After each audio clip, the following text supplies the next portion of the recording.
Ok. Bom, pessoal, muito boa noite. Sejam todos bem-vindos. Nós estamos iniciando mais um encontro da Ansub e hoje a gente tem a satisfação de contar com a presença do Luiz Felipe Porquerio, nosso amigo aí, que trabalha já um bom tempo aí com um tema bastante interessante, crescendo bastante o interesse aí. E ele vai falar então sobre o cultivo protegido, principalmente se falando, né, de cultivo indoor, né? Então, para quem não conhece, né, a Associação Nacional de Substrato para Plantas, ela congrega interessados aí no tema, né, e também questões associadas. Então, tudo aquilo que envolve o uso do substrato, a gente procura trazer para o nosso meio, né, onde a gente tem aí essas atividades. É uma pena que nós não conseguimos aí nos últimos anos a nossa edição presencial do Ensub, né, Encontro Nacional de Substrato para Plantas, que é um evento aí que ocorre desde 1999, mas, ao que tudo indica, nós conseguiremos, né, no próximo ano aí, nós estamos conversando para termos a edição. Tá? Bom, sem mais delongas, já estamos na hora aqui, são 19 horas. Meu caro Luiz Felipe Porquerio, sinta-se à vontade aí para fazer a sua apresentação. Lhe agradeço muito desde já pela presença e uma ótima fala, uma ótima palestra para você aí, tá bom? Boa noite, pessoal. Boa noite, Claudimar, Cassiara e Gabriela, que estão organizando aqui. Meu boa noite a todos os participantes que estão chegando. Obrigado pelo convite, Claudimar. Falando aí, parabenizando a Ansub, né? Nós estamos no 7º encontro aí, né? Eu assisti os últimos vídeos, foram muito produtivos, né? Então, hoje nós vamos estar falando um pouquinho, eu já vou me apresentar, sobre o cultivo indoor. Então eu vou rebater aqui a tela já e nós vamos conversando, eu me apresento.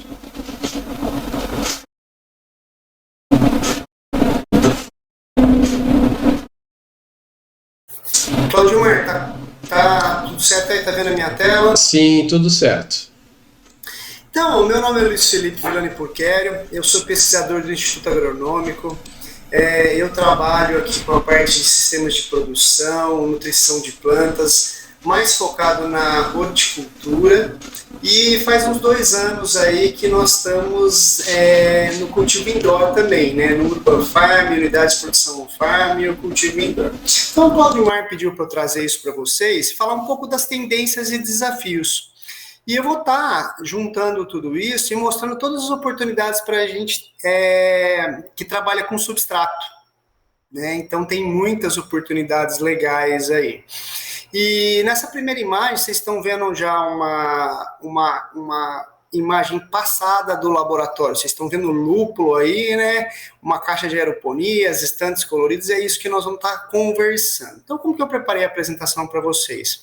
Nós vamos fazer primeiro um contexto geral do porquê eu acho que é importante, entrar em algumas definições, depois a gente vai entrar e responder essas perguntas de tendências e desafios baseados na história do laboratório aqui que a gente fez. Perfeito, pessoal? Então vamos começar. Eu queria começar com essa imagem bonita aí, esse é o Instituto Agronômico. Nós fizemos 136 anos em 2023, a instituição de pesquisa mais antiga aí do Brasil, né? Começamos com café e nós temos aqui uma imagem bonita, um quadro do Centro de Horticultura, quando a gente não tinha esse cara aqui, né, para fazer registro de imagens, eram contratados aí pintores e escultores para caracterizar as plantas que o melhoramento era feito aqui. Tudo que passa na mesa de vocês de alimento vegetal, em algum momento passou aqui dentro do agronômico. Eu tenho o prazer de ficar sediado aqui, ó, na Fazenda Santa Elisa, são 702 hectares, dentro da cidade de Campinas, né? Uma cidade aí que a Grande Campinas tem 5 milhões de habitantes, né? E eu coloquei aí nesse aro cor-de-rosa o laboratório indoor. Então, eu sou um pesquisador da Secretaria da Agricultura do Estado de São Paulo, né? E nós estamos desenvolvendo esse trabalho aqui dentro do Instituto Agronômico. Então, esse preâmbulo que eu preparei para vocês, eu separei aqui algumas mudanças que elas estão vindo muito rápido e são constantes, e elas podem ajudar a ir formatando a agricultura como a gente conhece, principalmente para nós termos segurança alimentar e ter quantidade de alimento suficiente, de qualidade, para uma população crescente. Então, o primeiro ponto que eu elenco para vocês é a mudança na forma e velocidade de comunicação. Então, antigamente, uma carta demorava muito tempo para chegar, né? Então, se eu estivesse na Europa, para chegar no Brasil, eu tinha aí 4 meses, mais ou menos. E hoje é instantâneo, né? Essa ferramenta que nós estamos usando aqui nesse momento, né, nos permite conectar aí ao mundo todo, né? Então, é uma ferramenta muito interessante essa parte da internet, possibilitando, então, essa velocidade na comunicação. O segundo ponto que eu trago é a mudança na população mundial. Em 2011, a revista Science, bem conceituada, fez uma previsão, né? Olha, em 2050 nós vamos chegar em 9 bilhões de pessoas, né? Só que a Science, ela estava lá atrás fazendo uma previsão, e essa previsão foi atualizada. O censo americano de 2017 mostra que esses 9 bilhões de pessoas vão chegar 8 anos antes, em 2042, mas eu acredito que vai ser menos ainda. Então nós temos muita gente aí para alimentar e alimentar com qualidade. E onde que a gente encontra comida para esses 9 bilhões de pessoas aí, né?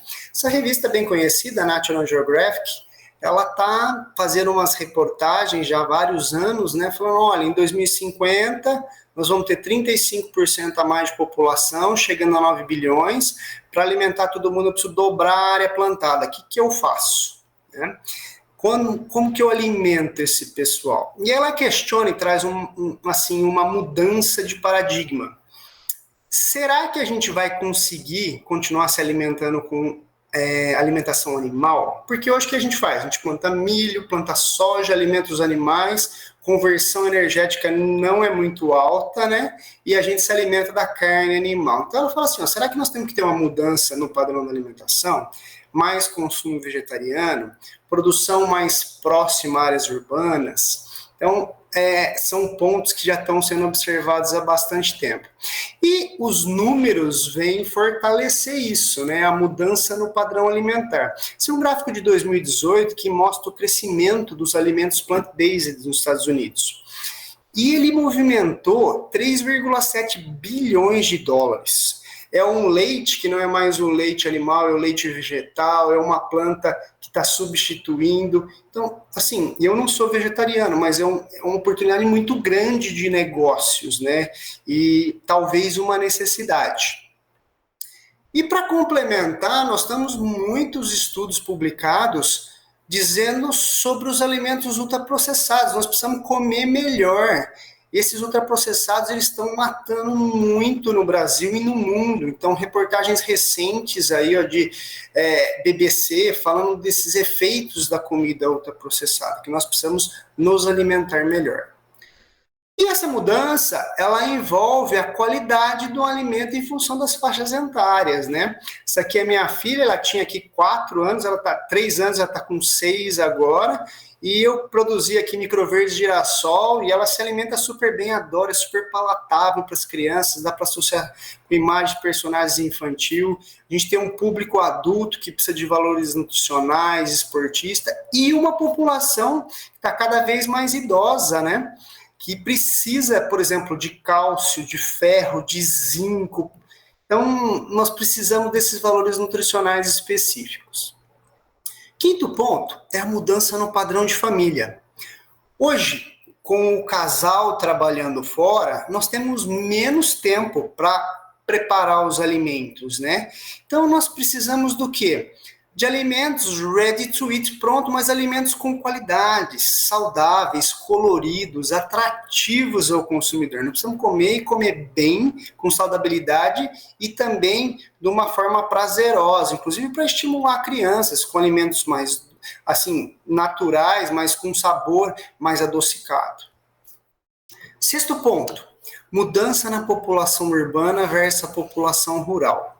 O que nós vemos nesse gráfico aqui, que tem uma projeção até 2050, é o aumento da população cada vez mais sendo concentrada nas grandes áreas, né? Então, será que nós não temos que produzir mais próximos aos centros urbanos, fazer um pouco mais de urban farming, diminuir a pegada de carbono? Será que está no momento de aproximar o consumidor do produtor?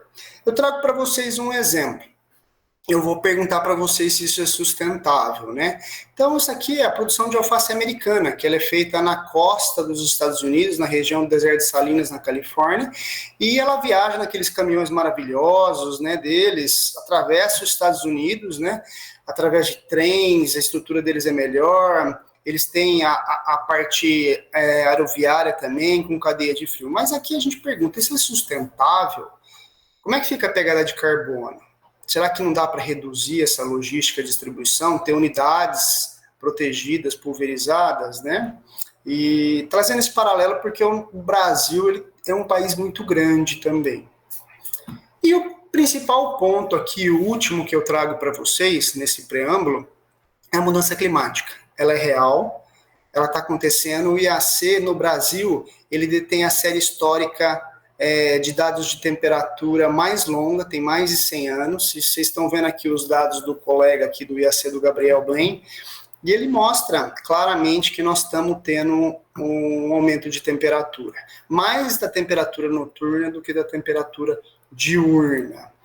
E as notícias estão aí para mostrar isso, né? Ó, em 2022, a ONU fala, ó, que o período de 15 a 22 foi o mais quente da história. Super recente a notícia no BBC, 2023, onda de calor no mar preocupa os cientistas. Por quê? Porque está alterando todas as correntes marítimas, né? Então, nós temos o problema de aumento, mudança de temperatura, tudo vai dificultando a produção. E será que com esse aumento a gente escapa dos efeitos extremos, como a geada aqui na região sudeste, né? Então aqui, ó, 2021 congelou tudo, tivemos muitas geadas, né? E não, a gente não escapa, porque apesar de estar tendo um crescimento da temperatura, né? Nós temos esses eventos extremos, tanto para cima quanto para baixo. Então, vai ocorrer geada. Até os produtores de café perguntaram aqui no estado de São Paulo, será que nós vamos poder conseguir plantar café de novo aqui nas regiões, né, para escapar da geada? Não, não vai dar. Os efeitos extremos continuam ainda. E o último ponto aqui da mudança climática é a seca e o regime sem chuvas, né? Está tudo muito bagunçado e a tendência é ficar cada vez mais extremo. Então, essa foto que vocês estão vendo aqui em 2021, na região de Franca, aqui em São Paulo, parece o deserto do Saara, né? Seco e deu essas tempestades. Recorde de dias em 2022 em São Paulo sem chuva. E esse gráfico aqui é muito importante. Ele mostra os eventos de seca de 62 a 19. Se nós vermos aqui a partir dos anos 2000, tá tudo em vermelho, olha, no Brasil inteiro. Vamos pegar a região sudeste, a região sul que a gente está fazendo. A região sul era mais distribuído, mas o sudeste muita seca, né? Então, além de tudo isso, nós ainda temos o desperdício que acontece, né? Nós temos muito alimento desperdiçado, principalmente no pós-porteira, transporte, comercialização, né? E esse desperdício, ele representa também desperdício de área, água, energia, insumos. Então, além de toda essa dificuldade, essas mudanças, nós ainda temos que zelar para diminuir esse desperdício. Então, qual que é o desafio? Nós, engenheiros agrônomos e todos relacionados aí à cadeia produtiva, né? Sempre produzir mais, né? Produtos de melhor qualidade com menos recursos e de uma maneira sustentável. Primeiro no setor econômico, porque o produtor precisa encher a barriga da família dele, né? Precisa se sustentar, e no setor ambiental. E qual que é uma solução que a gente vai conversar hoje? Usar tecnologias que possam fazer a integração da produção de alimentos, da produção de insumos, unidades urban e on-farm, tá? Como mudas, nós vamos ver alguns exemplos aqui. Então vamos entrar direto no cultivo indoor agora e algumas definições para a gente entender o que é melhor. O cultivo indoor, ele pode ser o urban farming produzido na cidade ou on-farm, ter unidades nas fazendas produzidas. Então eu saio do cultivo convencional, passo por um cultivo protegido em estufas agrícolas e chego no cultivo indoor. Esse cultivo indoor, eu preciso de luz. Então, o que acontece da nossa esquerda para a direita? Eu saio de uma agricultura menos controlada para uma agricultura mais controlada. Controlada no quê? Luz, temperatura, umidade, ó, substrato aqui que é o tema de hoje, água, CO2, nutrientes e verticalização. Então, eu vou estar mostrando um pouco disso para vocês. Como que isso foi possível? Com o uso dos LEDs na agricultura. Antes a gente tinha as lâmpadas de vapor de sódio, mas elas dissipam muito calor. Elas são, assim, muito eficientes, mas, assim, o uso delas não é tão simples. E o LED é um semicondutor que tem eletroluminescência, né? Então, nós conseguimos, com isso, alterar a luz. Posso fazer uma suplementação de espectro, intensidade, aumentar fotoperíodo. Então, tem empresas usando isso em pivô central, aqui a professora Simone na Exalc, usando barras de LED para complementação do dossel da cultura, do fotossintético, dentro de estufas agrícolas. Ou nós podemos alterar totalmente, né? Então, na ausência de luz do indoor, eu posso estar fornecendo essa luz. Então, eu trouxe para vocês aqui a biofábrica do IAC como exemplo. É uma cultura de tecidos e um laboratório indoor aqui do IAC. E esses tipos de sistema de produção, onde que eu posso encaixar eles? Nas áreas rurais, nas áreas periurbanas e na cidade. O campo com luz natural é só nas áreas rurais. Quando eu passo para o cultivo protegido, né, que são as estufas agrícolas, eu posso ter nas áreas rurais, urbanas e nas cidades. E o mesmo acontece para o urban farming. Quando eu levo esse cultivo para as áreas rurais, eu chamo ele de unidades on-farm, né? E aqui nós vamos ver que tem um conceito que chama PFAL, tá em inglês, mas são as fábricas de comida, as fábricas de alimento com luz artificial. Quem cunhou esse conceito foi o professor Kozai, do Japão. E será que é interessante a gente ter esse sistema de cultivo pensando no espaço, né? Então aqui tem 2 trabalhos publicados que eles mostram quanto que eu preciso para obter 1 quilo de alface por dia. Se eu estiver no campo aberto, eu preciso de 93 metros quadrados. Quando eu vou para a estufa agrícola, isso já cai para 9 metros quadrados. Quando eu vou para uma plant factory, eu preciso de 0,3 metros quadrados, 10 layers desse cultivo. Então eu saio de um conceito de metros quadrados e começo a pensar em metros cúbicos produtivos. E só isso já é uma bagunça na nossa cabeça aí, né? Porque a gente está mudando muita coisa. Então, esse é um exemplo aqui do laboratório de um estande produzindo microverdes de girassol. Vocês imaginam, eu consegui produzir 6 quilos por metro quadrado em 10 dias, a um preço mínimo de R$50, dependendo da espécie, aí a gente chega até R$300 o quilo da microverde, né? Então, é um produto rentável que eu consigo verticalizar e colocar em pequenas áreas e pelo LED dissipar pouco calor, mesmo na vertical, a minha microcâmara aqui, né, ela fica praticamente preenchida, com mais de 50% do volume com plantas, né? E nós podemos ver esse conceito de verticalização em outros prédios. Tem prédios transparentes com esse conceito de verticalização, que nem vocês estão vendo aqui uma imagem nos Estados Unidos, né? E, voltando só na verticalização, ele permite, então, um aumento muito grande da nossa área produtiva. Então, eu trouxe para vocês agora algumas vantagens desse cultivo indoor e vertical.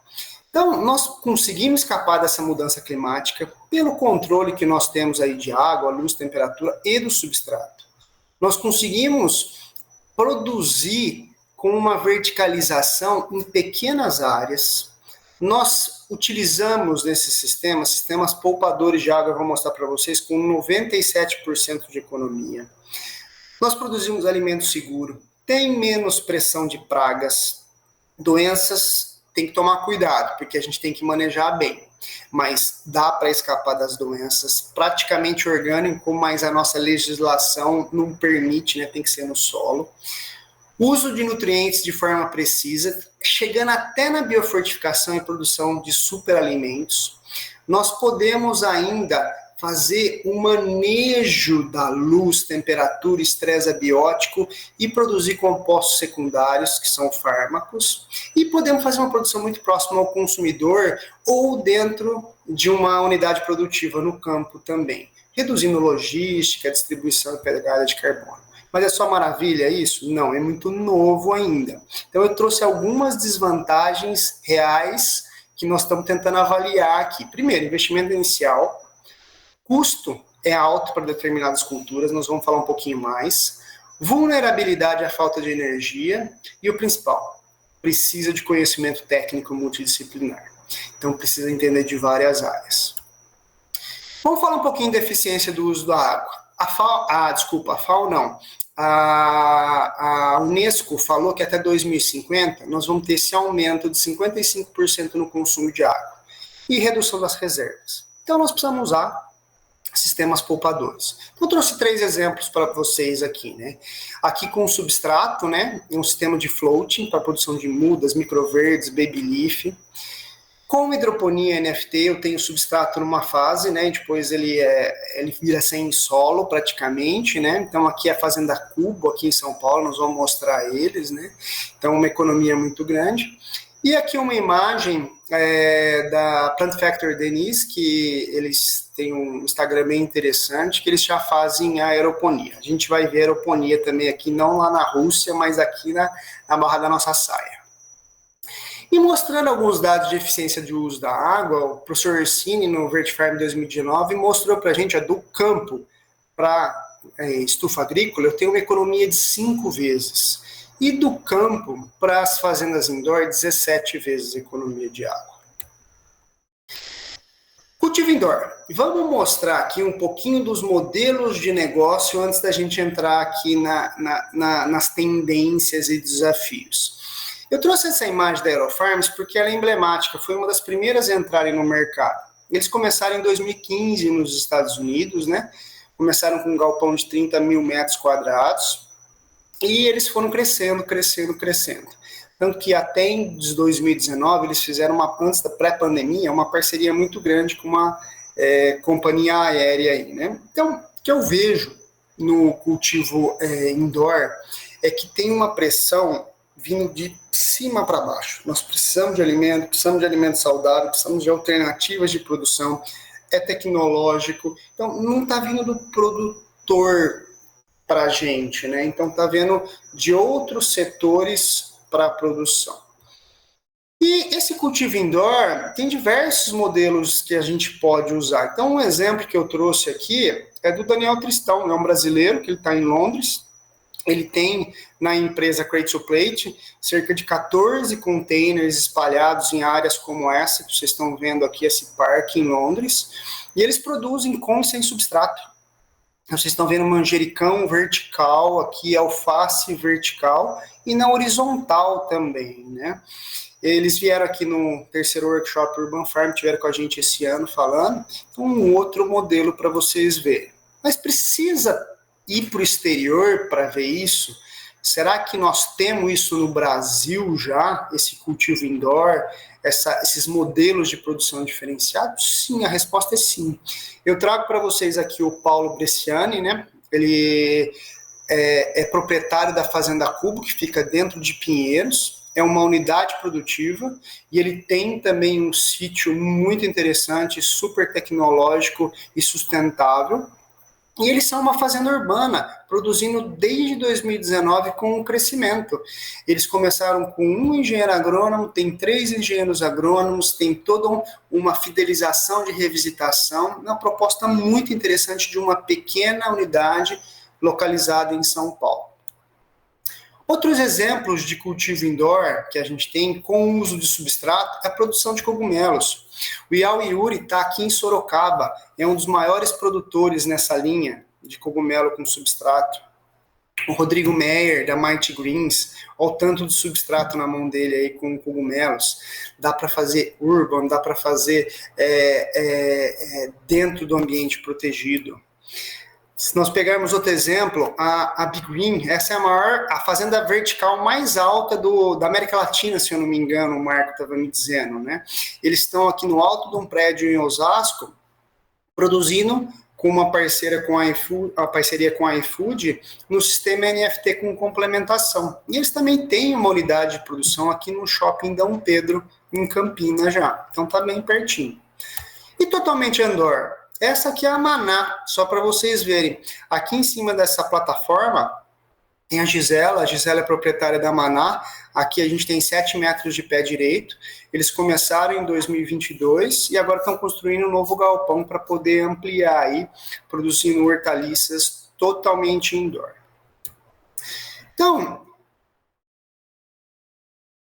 depois desse preâmbulo aí, eu vi que eu já gastei aqui uns 25 minutos do meu tempo. Então vamos falar das tendências e desafios que eu vejo aqui para o cultivo indoor. Então, para isso, eu vou usar a linha do tempo aqui do laboratório indoor do Instituto Agronômico. Então, o IAC mais vários parceiros, a professora Thais na Unicamp, o professor Fernando na UFSCar, a professora Simone na Exalc, mais vários outros parceiros da iniciativa pública e privada, nós temos conhecimento, cultivo protegido, cultivo com substrato, cultivo sem solo, DFT, aeroponia, nutrição de plantas e melhoramento.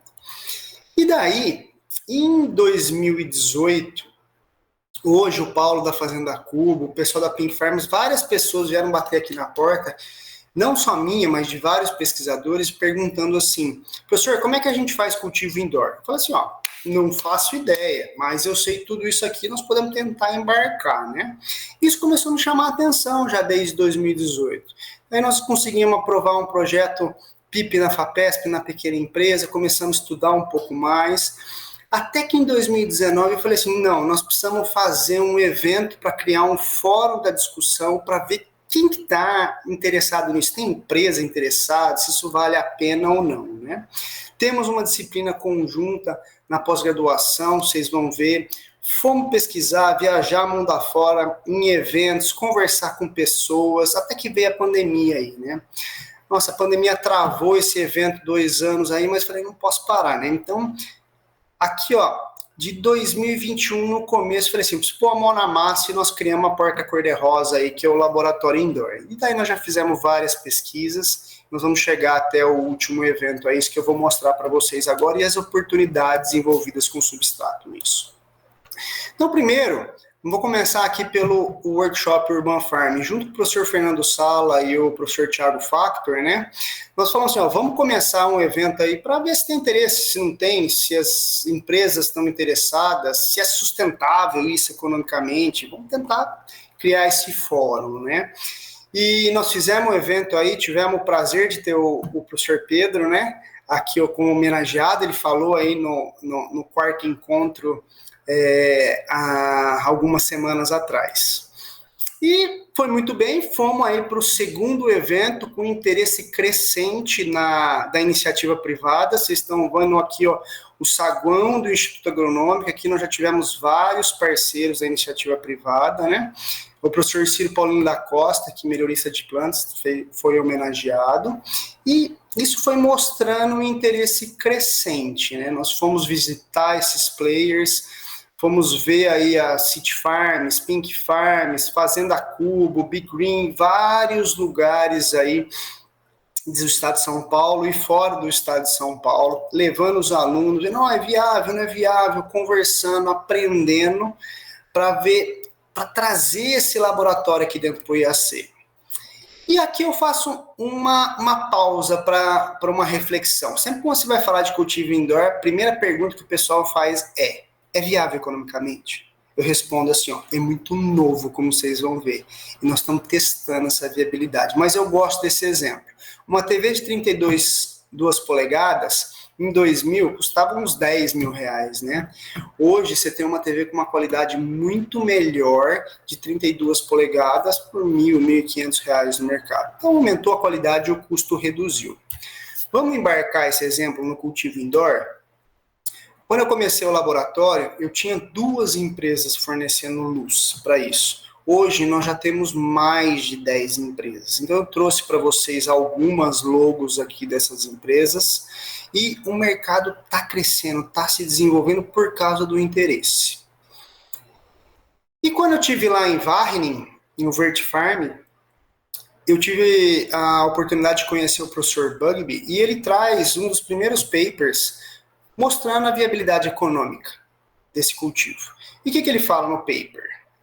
Nessa tabela ele fala assim, ó, tudo que é rápido, vai bastante água e não tem muita fixação de carbono, vai muito bem, é viável economicamente. Então, muda, microverdes, baby leaf, alface, tomate. Eu não posso entrar em cereais, porque daí fica inviável. Só que esse é um conceito aberto, depende muito da espécie, tem espécie de subbosque, do mercado, por exemplo, se o mercado pagar por isso, da tecnologia que a gente tem, por exemplo, uma pergunta que o pessoal sempre faz e energia? O Brasil é um país tropical, tem abundância de energia solar que nós podemos usar nisso. Então é um conceito muito variável. Mas essa pergunta do custo, ela é e sempre vai ser recorrente para viabilização e sustentabilidade econômica. Falando ainda de Wageningen, quando eu estava lá na Holanda, no evento, teve o professor Young, ele veio apresentar, né, esse Instituto de Agricultura Urbana, e ele mostrou essa imagem conceito, né, que nem aqueles carros conceitos, que você vê uma imagem, 10 anos depois tem o carro pronto, e no slide seguinte, a estrutura semi-construída aí do Instituto de Urban Farm. Lógico, a China é um mundo à parte, é um play à parte, mas eu trouxe essas imagens só para mostrar que o mundo está olhando para isso. Tem muita gente investindo e acreditando nisso também. E como que a gente começou na linha do tempo do IAC, do Laboratório Indoor? Não existe estrutura. Se você quiser hoje uma estufa de hidroponia ou um sistema de irrigação para vaso com substrato, você tem vários fornecedores, você liga, dá um X tempo, está montado aí na sua propriedade. Não existe isso. Então nós tivemos que começar a desenvolver, não tem um kit pronto. Então, vocês estão vendo cana-de-açúcar aqui nessa estante, ó. Nós fomos primeiro a fazer MPB, daqui a pouco nós vamos falar um pouco mais do MPB. Tivemos que desenvolver tudo. Mas, vale a pena. Olha que produção incrível. Isso aqui são microverdes de rabanete, parece uma fornada de pão, substrato aqui do nosso parceiro Ângelo da Amafibra, né? E quais são as pesquisas que nós já desenvolvemos? Já fizemos bastante coisa, né? Então, já fizemos trabalho de iniciação científica, mestrado, doutorado, e vou mostrar algum para vocês aqui, ó. Então, com substrato, ó, variando o EC do substrato e variando EC na solução nutritiva, né? Nós fomos aumentando isso, né? Tanto que eu somei aqui, ó, 3 de EC da solução nutritiva, mais 1,8 do substrato. Falei assim, eu vou fritar essas microverdes aqui, né?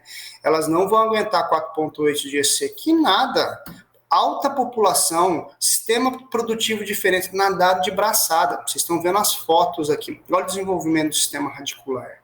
Esse foi o trabalho do Renan aqui, da iniciação científica. Um time-lapse para vocês verem o uso do substrato no laboratório. As bandejas sendo enchidas, né? E depois a gente vem com a semeadura, né? A semeadura do microverde ou da baby leaf, pode ser feito manualmente ou através de máquinas. Depois vem aplicando aí água sanitária, né? O hidróxido, né? Para sanitização e vai para as estantes. Microverdes, teve o mestrado aqui do Felipe. O Felipe, nós começamos a trabalhar com PPFD. O que é PPFD, Felipe? É a intensidade da luz que nós temos, né? Então, para cada espécie, ela precisa de um PPFD diferente. E no caso de microverdes, uma densidade de semeadura. Se eu tiver pouca semente, produz pouco. Se tiver muita semente, eu aumento muita pressão para doenças, né?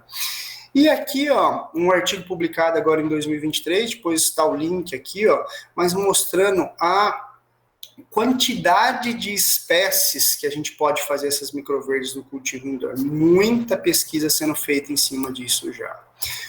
Um outro time-lapse aqui para vocês, da microverde girassol no laboratório, fazendo colheita. Nessa estante que vocês estão vendo aqui, ó, menos 4 andares, eu produzi 42 quilos de comida em 10 dias, é muita coisa. Então, tem um potencial gigantesco aí para a produção de alimentos e superalimentos, porque as microverdes são superalimentos, fica para uma outra fala, um outro dia, e explicar tudo isso. Outro trabalho com microverdes, aqui do Heitor, de iniciação científica, em substrato, testando cálcio em repolho roxo e em repolho verde, para ver a resposta de cálcio, conseguimos chegar num pico aqui, né? Trabalho de outra iniciação científica. Vamos pegar a bandeja aqui da JKS e comparar bandeja de microverdes de uma célula, só comparar com uma bandeja multicelular com um substrato e testar a densidura de sementes. Olha que produção maravilhosa, produz muito rápido, 17 dias Baby Leaf, e a gente chega numa produção de mais de 5 quilos por metro quadrado. Então, é possível produzir tranquilo nas dois tipos de bandeja. Nós estamos adaptando para a bandeja de célula única e tivemos um comportamento sem diferença para as alfaces do tipo Cresp e Lisa, só a mimosa que respondeu ao aumento de sementes. Outro trabalho é de efluentes de piscicultura na fertirrigação. Será que dá para usar substrato? Sim, olha aqui, ó. Isso aqui é espuma fenólica, usando efluentes do peixe para a produção de microverdes. O que nós vimos aqui, ó? Vamos olhar esse dado de massa fresca, esse último gráfico, né? A solução nutritiva com 0,4 milissímenes, ela foi praticamente igual ao efluente de peixes, né? Apenas a de EC um pouco mais alta foi superior, né? O fertilizante solúvel é difícil bater ele, né? Mas teve um resultado muito bom o efluente de piscicultura. Já entrando na parte de Baby Leaf, falando também de luz e condutividade elétrica, o Matheus ele fez o trabalho dele de mestrado aqui, ó. Então ele produziu o Baby Leaf de alface, aqui uma das parceiras, a professora Thais, aqui da Unicamp. Trabalhamos com a parte de medição de fotossíntese, análise de estresse oxidativo, e o que é importante nisso? É possível produzir bem. Então, aumentando a luz de 110 micromols para 200, nós tivemos um aumento expressivo na produtividade e aumentando a condutividade também. Então, se eu falar para Felipe, é a mesma bandeja, na mesma data, essas pequenas plântulas aqui e essas plantas grandes? Sim, essas plantas grandes elas têm 17 dias apenas, né? E vocês estão vendo aí a quantidade de produtividade que a gente alcançou.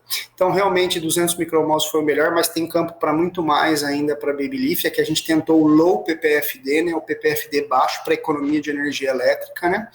E aqui vocês veem com baixo PPFD as plantas ficam estioladas, ficam feias e não conseguem responder a EC mais alto. Então, foi um trabalho bem interessante, o Matheus vai estar publicando aí. Outra linha, esse aqui é o professor Fernando Sala. Essa é a Fernanda, aluna de mestrado. O que nós estamos fazendo no trabalho dela? Pegando todo o banco de germoplasma do professor Fernando e caracterizando ele para produzir microverdes e Baby Leaf. No caso aqui, vocês estão vendo uma imagem de Baby Leaf. Olha a estante cheia, olha o volume e a capacidade desse trabalho de produção em substrato também.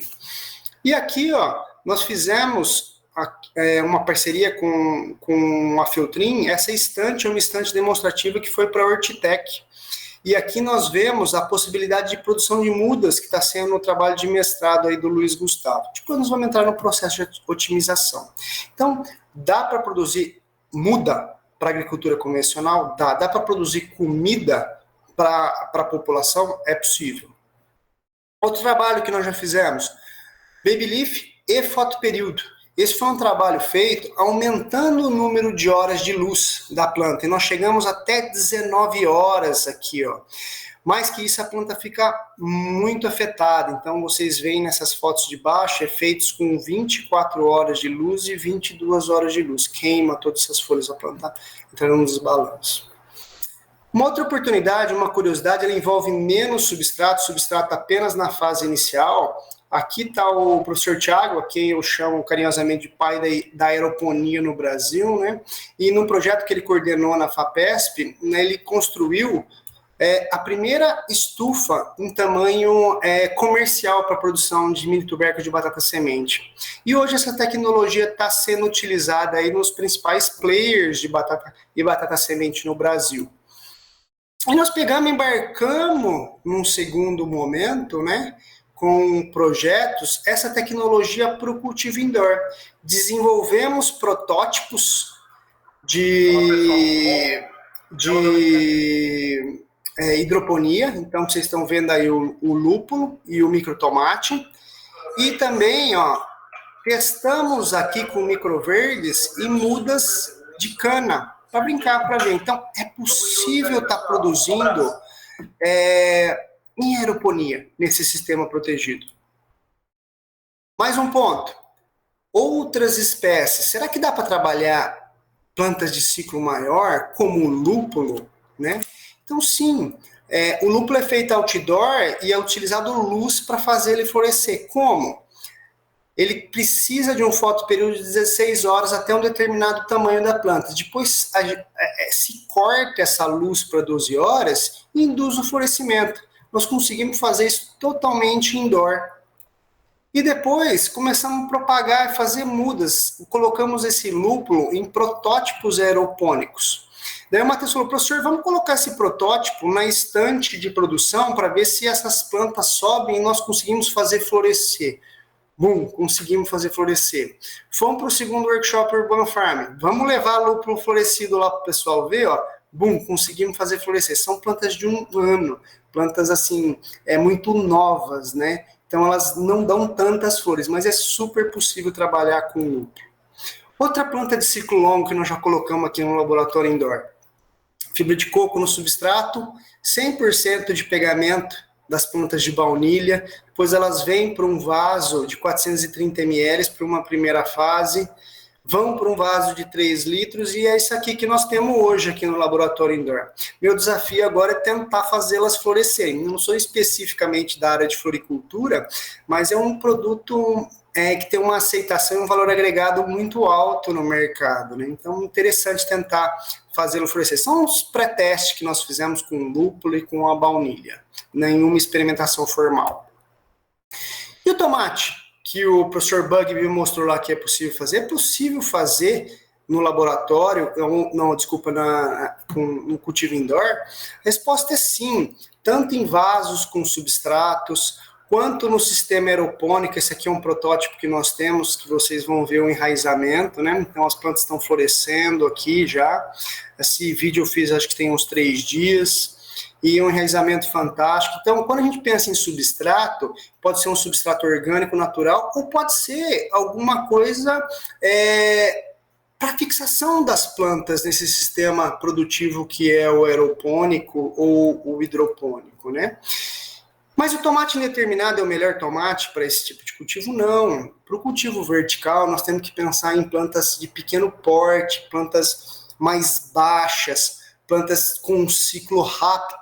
Então, nós já tentamos fazer aqui o tomate mutante do ARF, né? E foi super bem, ele produz muito bem, vai muito bem com baixo PPFD.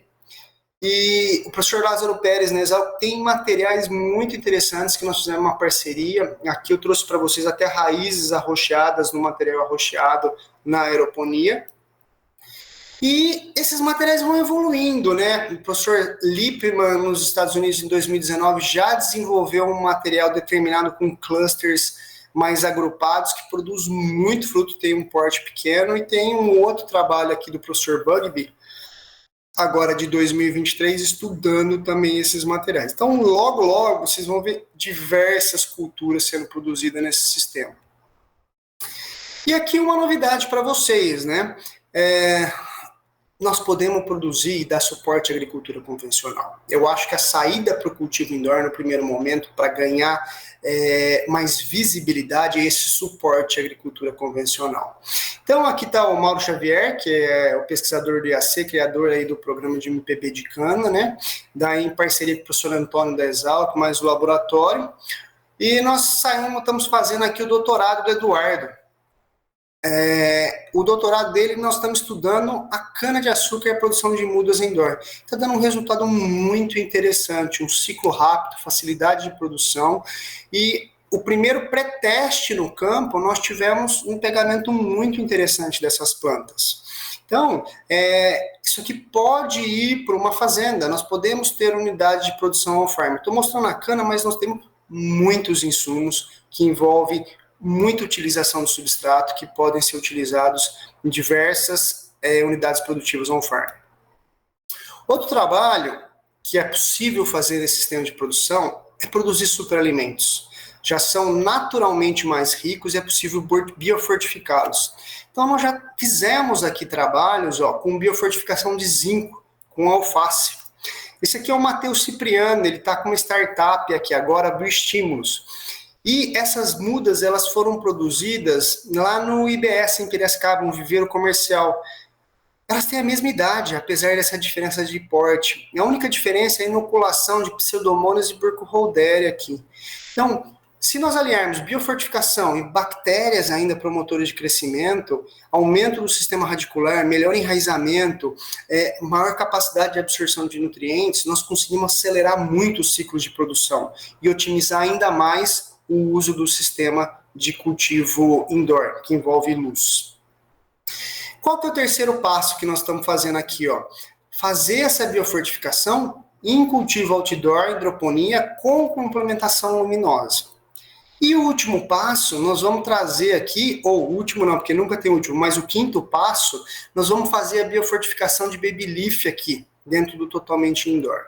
Então eu trago para vocês aqui só uma imagem muito interessante do banco de germoplasma do professor Fernando Sala da UFSCar, que nós caracterizamos para todos os nutrientes, né? É o doutorado da Bianca.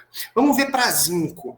Eu tenho diversos materiais, o meu teor de zinco ele vai de 40 até 93, então eu tenho materiais geneticamente biofortificados aqui na alface crespa e na alface mimosa, vejam a diferença, de 50 para 150, 3 vezes mais.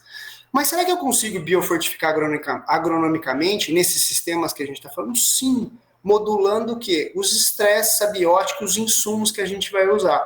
Então, no trabalho da Bianca, nós conseguimos, com o aumento de concentração de zinco na solução nutritiva, elevar de 30, um teor mediano na alface, para quase 55, e não chegamos na inflexão da curva ainda, né?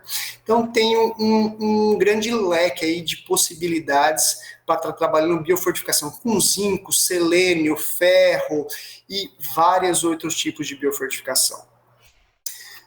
Para fechar, este ano nós fizemos aí, então, um terceiro workshop de Urban Farming. E nós tivemos, mais uma vez, um interesse crescente do setor privado. Cada vez mais tem empresas participando e querendo conhecer e investir nesse mercado. Então, esses foram nossos parceiros. Eu até dou um coraçãozinho aqui, né, um like, né, que é a linguagem moderna, aí na Amafibra e na Green Up, que estão mais relacionados com a temática de hoje que nós estamos falando de substrato. Mas tem vários outros. Todas essas empresas, elas estavam presentes no evento, demonstrando um interesse nessa área. Para fechar, então, eu queria terminar, para a gente poder conversar um pouco aqui, falando que o cultivo indoor é novo.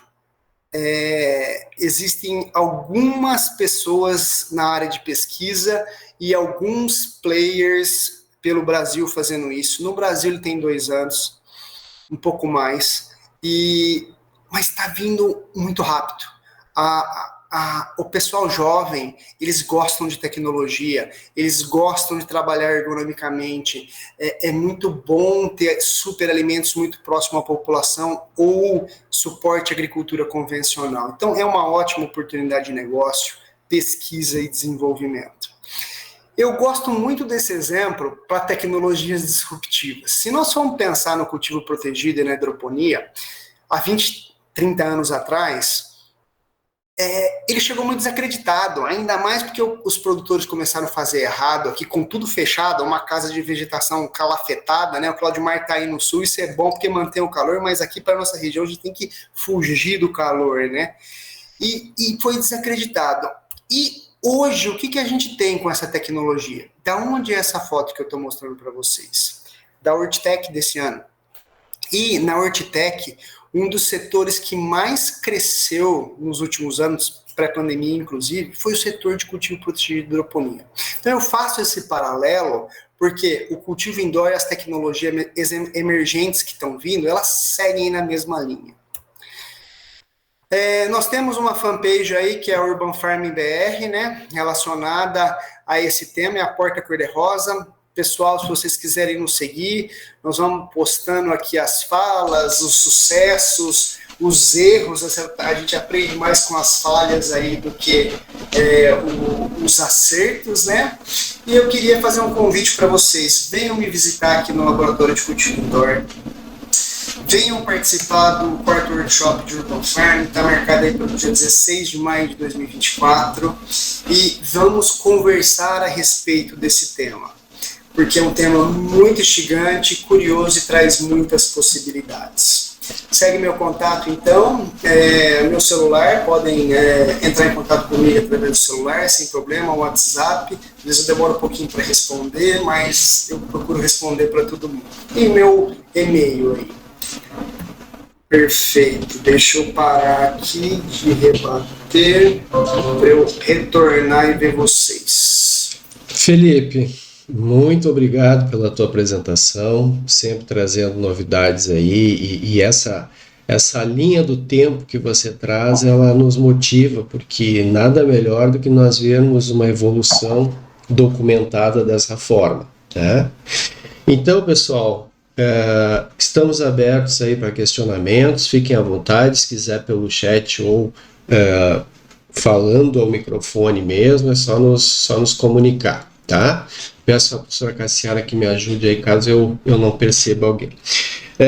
Felipe, eu tenho uma curiosidade aqui, na verdade duas, mas a principal delas é a seguinte: nesse processo, né, principalmente aí microverdes, baby leaf, nós temos aí um consumo de sementes muito alto, né? E como é que está essa questão da produção de semente e que diferença tem que ter essa semente para esse tipo de produção, principalmente quando nós falamos aí no cultivo indoor? Excelente pergunta, Claudimar. Pensando especificamente em microverdes, eu uso bilhões de sementes. Se eu for para Baby Leaf, vai para milhões de sementes, cai um pouco. E eu preciso de semente com custo barato e acessível para isso. Então, eu até cunhei, junto com o professor Fernando Sala, uma linha de melhoramento nova. Já estamos conversando e tentando fazer isso. Nós precisamos fazer um melhoramento upside down, de ponta cabeça. Para a molecada jovem aí, quem assistiu Stranger Things tem um mundo upside down, né? E está mais acostumado com isso. Mas o que eu quero dizer com isso? A tropicalização das espécies, ela sempre envolveu colocá-las numa luz muito forte, certo? Que é o sol brasileiro com 2.000 micromol de ppfd, e impedir que essas plantas floresçam. Pegar plantas que produzem pouca semente, porque o produto consumido é a planta adulta, tá? Quando eu venho para o cultivo indoor, eu preciso buscar, é o que nós estamos fazendo, plantas que elas vão bem com baixo ppfd e que quando produzem semente, elas produzem muita semente e tem uma facilidade de pendoar. Então, como exemplo, eu dou a alface para vocês. Tem plantas de alface que produzem 1 grama, tem plantas de alface que produzem 10 gramas de sementes, né? 1 grama tem mais ou menos 1.000 sementes. Eu devo usar de alface mais ou menos para produzir baby leaf umas 800 sementes por metro quadrado, quase 1 grama, tá? Então, eu preciso de semente barata, não adianta, não viabiliza com semente cara. Então, vou dar um exemplo hoje da microverde, uma das mais nutritivas que tem, o repolho roxo. Se eu pegar o repolho roxo, ele tem 40 vezes mais antioxidante que a contraparte adulta dele, que já tem bastante, que é uma planta adulta. E eu preciso de pouca quantidade para me abastecer desse antioxidante, dessa vitamina. Então, uma porção pequena, de 20 a 50 gramas por dia, é suficiente para eu me abastecer. Só que quanto é que está o quilo hoje do preço da semente do repolho roxo? 1 quilo sai mais de R$200. É inviável produzir microverdes com um preço de semente desse. Eu preciso de uma semente mais barata. Eu não posso trabalhar com semente híbrida. Eu não preciso de uma semente que tem um pacote tecnológico fantástico das empresas produtoras de sementes, que colocam uma carga de trabalho lá para resistir à doença. Eu não preciso, eu estou no ambiente controlado. Então, eu posso ter uma semente barata e eu preciso ter uma semente barata para isso, tá? Então, assim, existe semente barata? Existe. se eu for pegar semente de rúcula, se eu for pegar semente de rabanete, se eu for pegar semente OP, elas são mais em conta. É isso que nós temos conversado com as empresas de sementes, conversado com os melhoristas para estar incentivando nesse sentido. E nós já temos muitas empresas com linhas para microverde, com linhas para baby leaf, eles estão vendo isso de uma maneira muito positiva. Ou seja, nós vamos ter que buscar aquelas variedades que um dia foram abandonadas porque produziam muito pendão, né? Interessante. Olha... É isso, Valdemar, porque assim, vamos voltar, já que nós começamos a falar de microverde e baby leaf, qual que é o grande conceito delas? Eu tenho toda a força da reserva da semente, eu tenho toda uma força de desenvolvimento ali. Quando eu coloco um substrato top e eu coloco uma nutrição que ela pode ser feita desde o primeiro dia da fase clara, a planta responde e produz muito rápido. É muito alimento sendo produzido num curto espaço de tempo por causa de todos esses fatores. E um alimento muito nutritivo, vamos dizer assim. Esse conceito ele vai até para a alimentação animal. Por exemplo, se eu pegar sementes de alto valor proteico, tiver um confinamento, e eu tiver uma área, uma sala indoor verticalizada, eu posso estar fazendo uma forragem nesse sentido, certo? Indoor, uma forragem no cultivo protegido, hidropônica, eu tenho várias opções nesse sentido. Perfeito. Eu acho que nós temos perguntas aqui no chat. O Lauro nos pergunta como é o padrão nutricional dos cultivos indoor, comparando-os com cultivos convencionais no solo. Vamos lá então, é Lauro, né? Lauro, hoje, como é que a gente trabalha a nutrição e adubação no cultivo convencional? Nós temos uma recomendação por estado, por exemplo, vamos pegar tomate, certo? Nós temos uma recomendação, tem um boletim 100 aqui em São Paulo, tem a quinta aproximação em Minas, você vai para o sul, cada estado tem uma recomendação. Essa recomendação é uma recomendação holística, para vários híbridos, vários materiais, e ela traz uma base. Só que você tem que ir estreitando, tem que ir melhorando essa fertilização no campo. Isso varia do genótipo que você tem, do material genético, se ele produz mais, ele precisa de mais alimento. Ele vai do ambiente que você tem e do manejo do sistema que você está usando. Vou pegar o tomate mais uma vez. Você tem uma fertirrigação e você tem uma adubação com granulado, é diferente também, a eficiência de uso dos nutrientes, etc. Com estudos de curva de absorção, que você vê a estação da planta, você consegue refinar mais ainda essa fertilização que você faz. Agora vamos jogar tudo isso para dentro do cultivo protegido. Tem que ser feito estudo. Você tem que adequar no genótipo, tem que adequar no ambiente. Quando a gente vem para o indoor, é a mesma coisa. Então, nós vamos pegar microverdes, que é uma densidade populacional grande. Eu usei uma EC naqueles pré-testes, no experimento que nós fizemos, muito alto. Eu falei assim, elas não vão resistir às plantas. Eu queria chegar na inflexão da curva, mas eu não consegui chegar. Agora, para a Baby Leaf do Matheus, eu estou indo, pegando a solução do professor Furlani, partindo dela e aumentando, fazendo estudos, tá? Então, toda a nutrição nesse ambiente, que ele é totalmente diferente, controlado e um ciclo muito rápido, acelerado. Eu quero produzir, eu quero rodar muitos ciclos para produzir. Vamos pegar a alface, Baby Leaf. O Matheus chegou aqui, acho que na maior produção dele, 5,6, 6 quilos.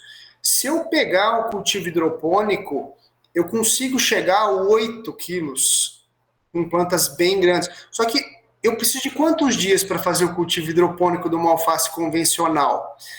25 a 30, dependendo aí, colher uma alface muito... Quanto que a gente conseguiu fazer essa produção aqui dentro do indoor? 17 dias.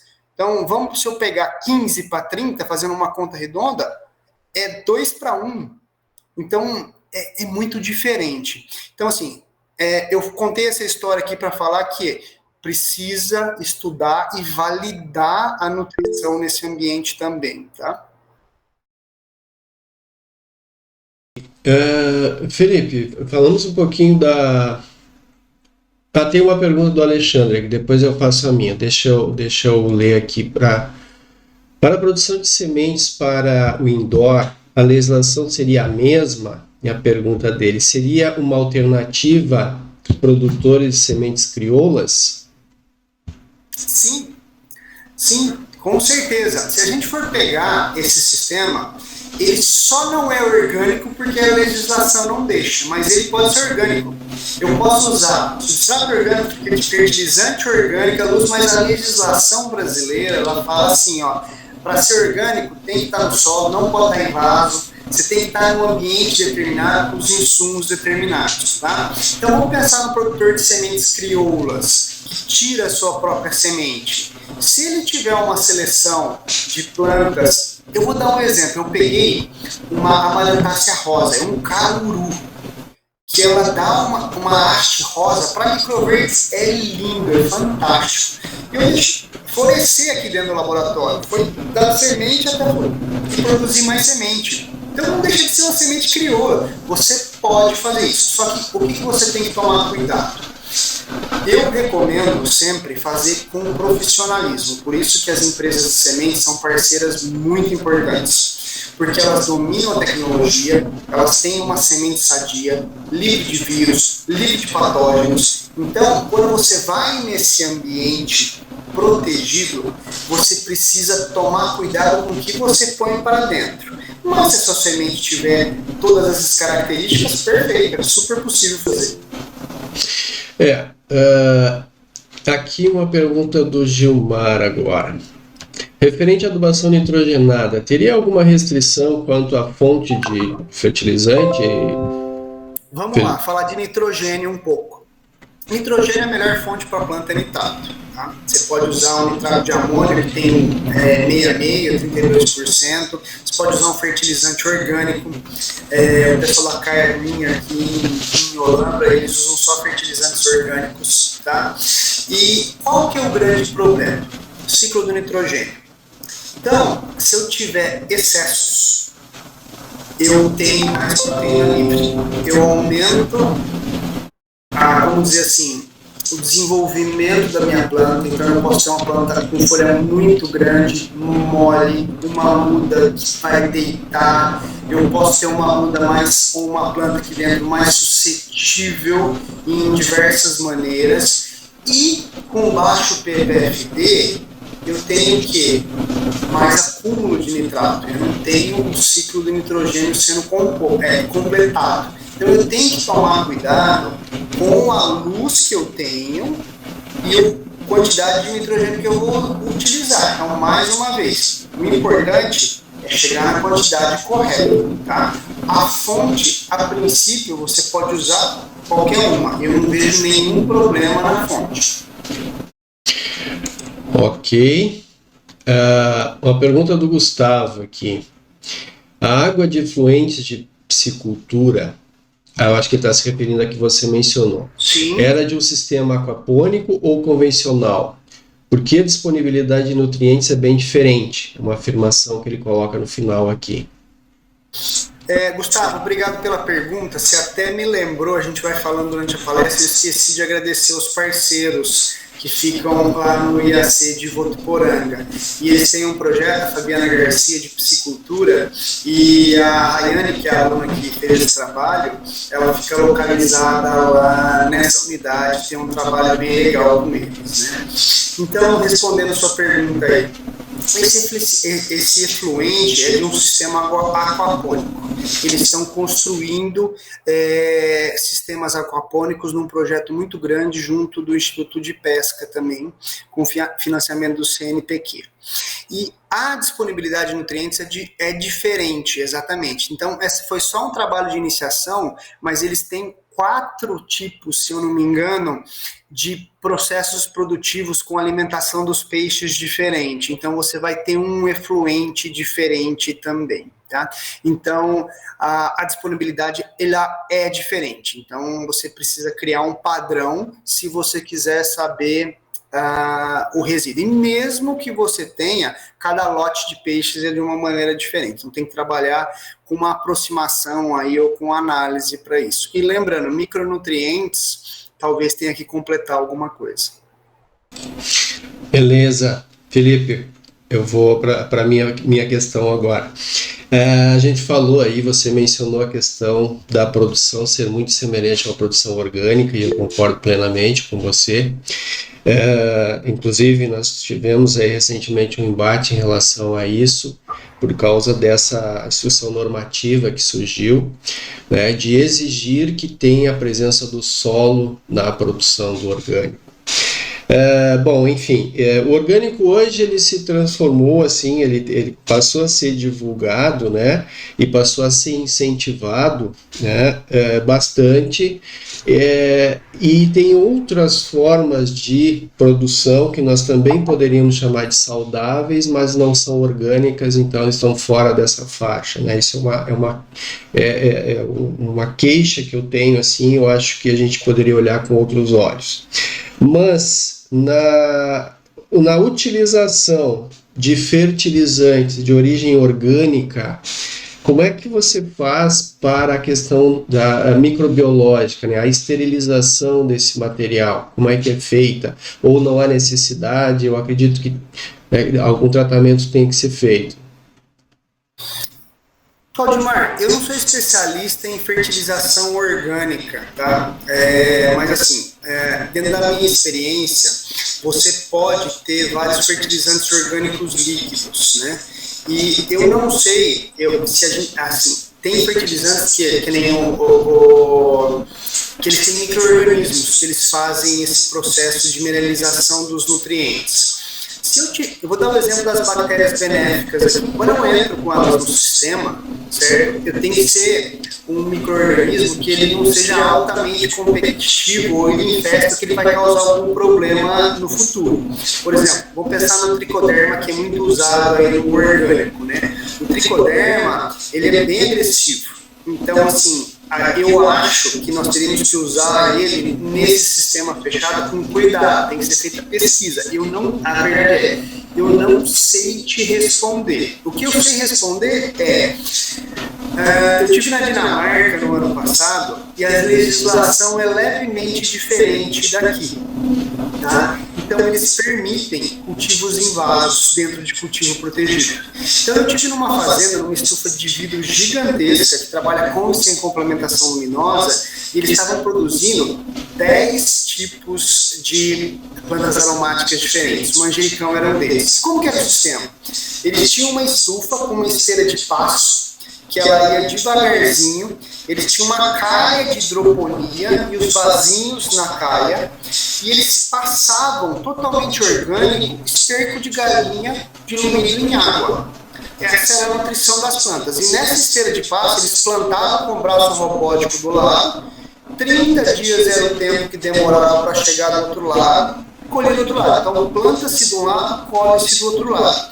Então assim, não é que eu estou fugindo da sua pergunta da qualidade microbiológica do fertilizante orgânico, tá? Existem fertilizantes orgânicos que eles têm uma maior ou menor possibilidade de contaminar todo o sistema, que nem esse que eu estou falando. Não contaminar, mas assim, não sei se é a melhor palavra porque eu não sou da área, mas de deixar resíduos, vamos dizer assim, né? Então, eu acho que é totalmente possível você usar os fertilizantes orgânicos nesse sentido. E se você trabalhar com unidades modulares, que você tem essa possibilidade de limpeza, pode ser desde uma bandeja, uma calha, um vaso, etc., eu acho que fica mais fácil. Perfeito. Não, eu lhe faço essa pergunta porque ainda há de se avaliar muito bem, né?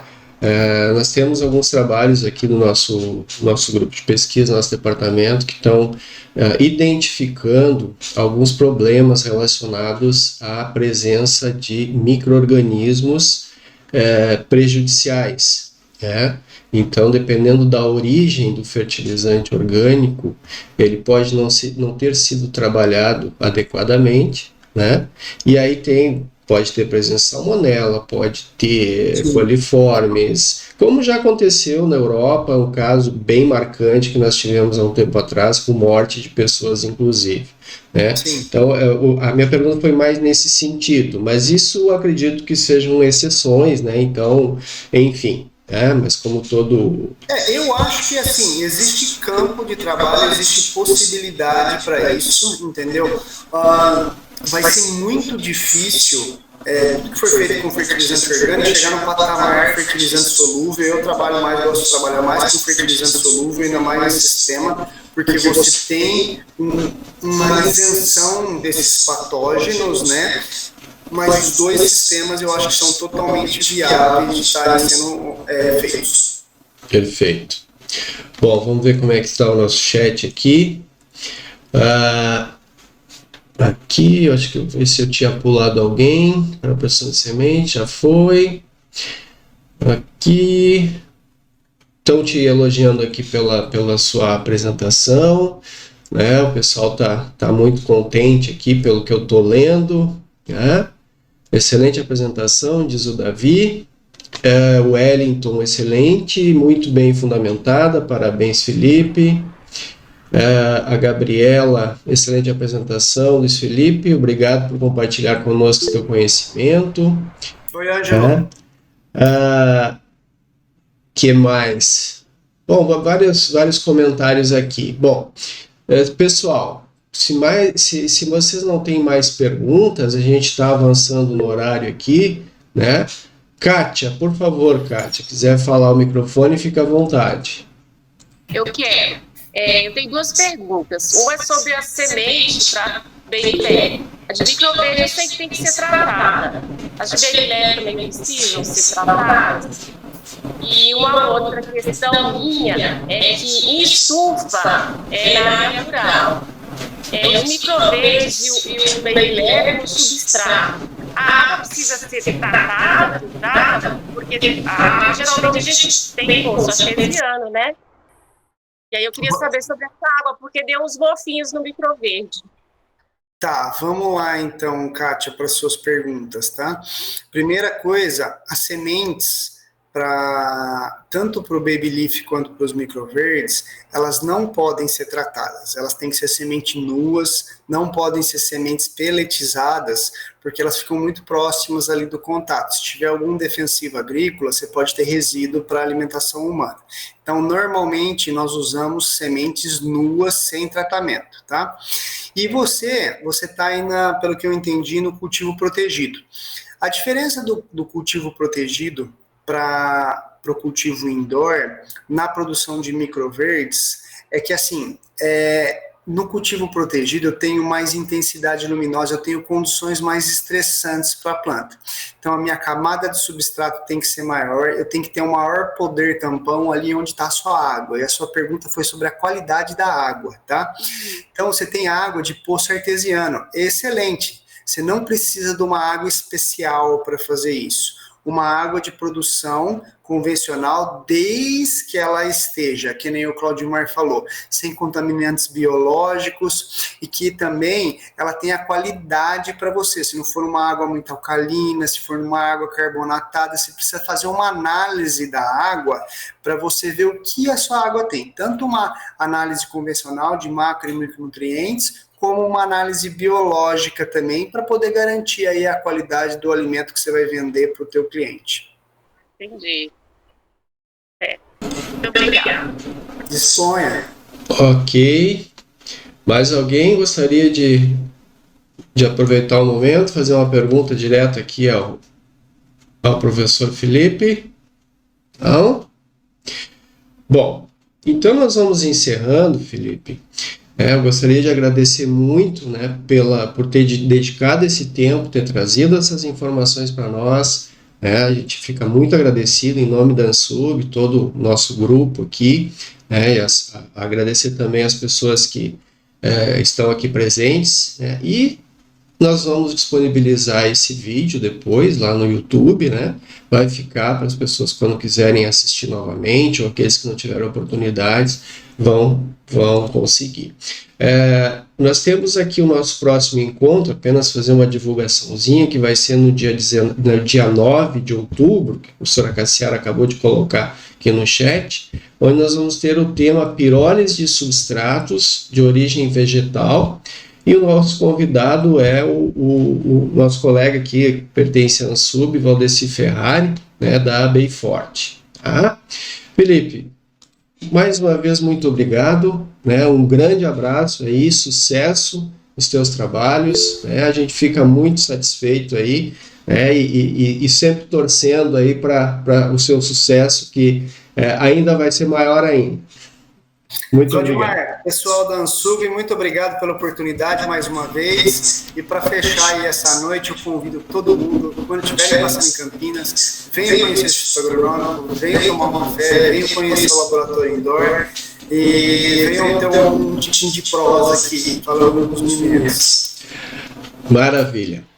Então, Obrigada, pessoal, Felipe. Boa noite, pessoal. muito boa noite a todos, né? E acompanhem aí as nossas divulgações no grupo da Ansub e os nossos próximos eventos aqui, tá bom? Um grande abraço a todos aí, boa semana a todos. Tchau, tchau, boa semana.